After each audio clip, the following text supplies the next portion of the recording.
This is the Leo Clamaco podcast. Do you think it was racial? I think it was the mindset that it's Japanese, it has to remain Japanese, and there's the hierarchy that is really, really, you know what, I'm the top boss here.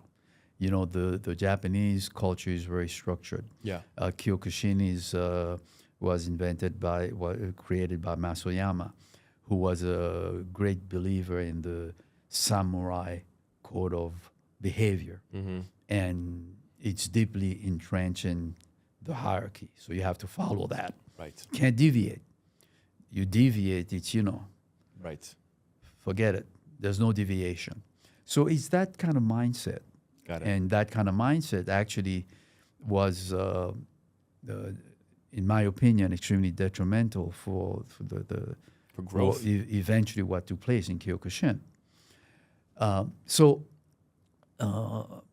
There was that part of it, and there was also that part where, in retrospect, there is some bias there.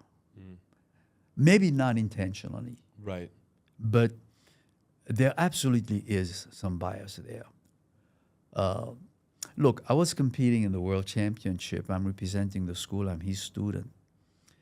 And I could have done much better, but I was deflated. How was I deflated? I'm on the mat fighting. I see him behind my opponent, screaming frantically. But, we're in the mode of fighting. I'm not understanding anything.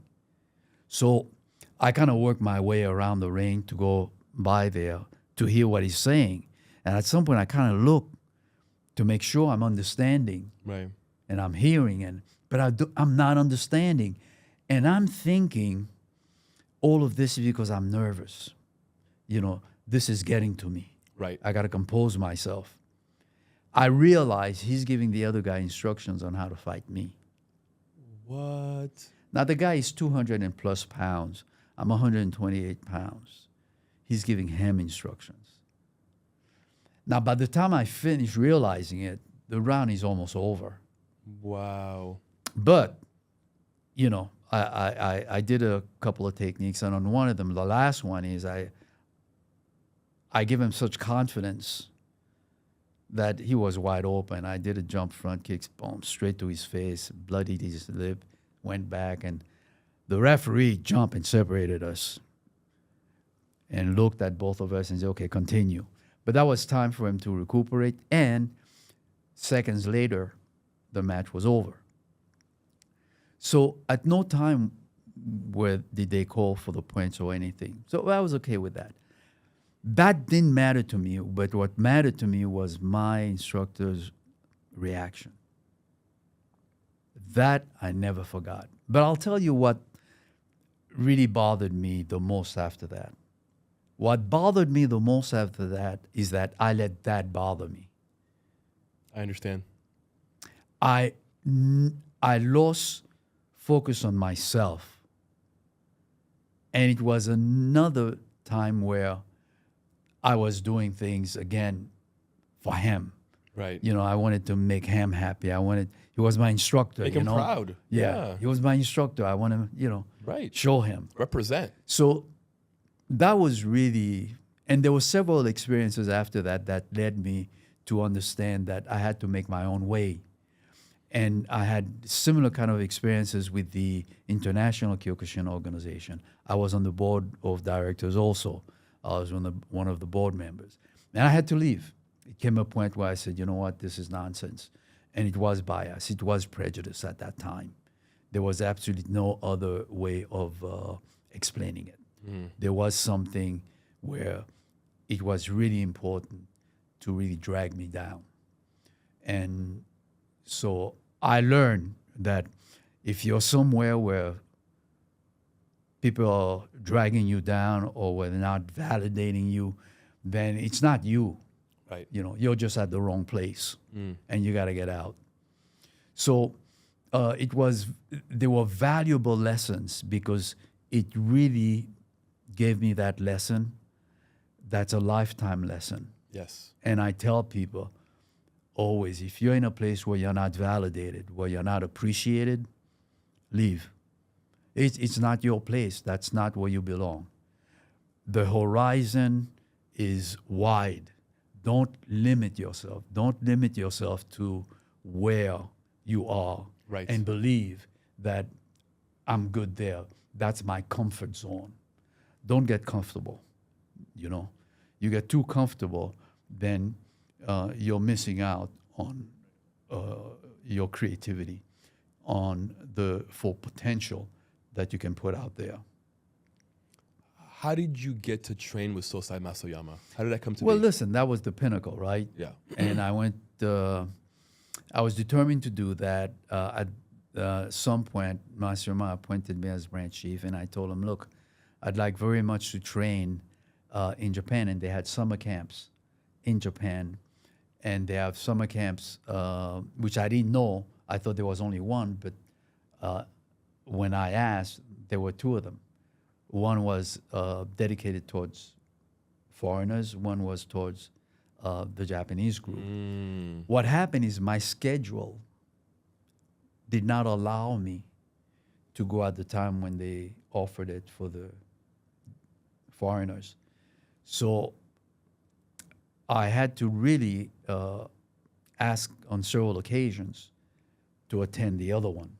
And I did that a couple of times. And so it's about a week long in the mountains. You go up there, you train morning, noon, night. There's no, that's all you do. And it's an amazing experience, amazing teaching, great training. And it was an experience of a lifetime. I can imagine. And during that period, he really valued the individuals who visited from abroad. And interestingly enough, among all of us, there were three foreigners, one an Australian, one a Filipino, and me. So we were the ones who were there. And that's how I came to train with him. And before that, he had seen me. He had seen me at the competitions. He had visited the Brooklyn Dojo. He Okay. had seen me there. And he had also heard of me because my instructor had spoken to him of me at the time, long ago. And so he knew of me before I made my request for branch chief. Which probably helped you getting there. It helped me. Yeah. And he accommodated me to study with the other students. That's incredible. Yeah, it was a great experience, and I got to see the individual up close. I got to see the intensity of his beliefs and the respect that everybody had for him. I'll tell you what was interesting. We went to a place far away from Tokyo. I don't remember which prefecture, right? But we were at a place, and there were quite a few people there. The place was big, and everybody's eating, and it was me, and I think there were 5 or 6 of the U.S. delegation who were there eating.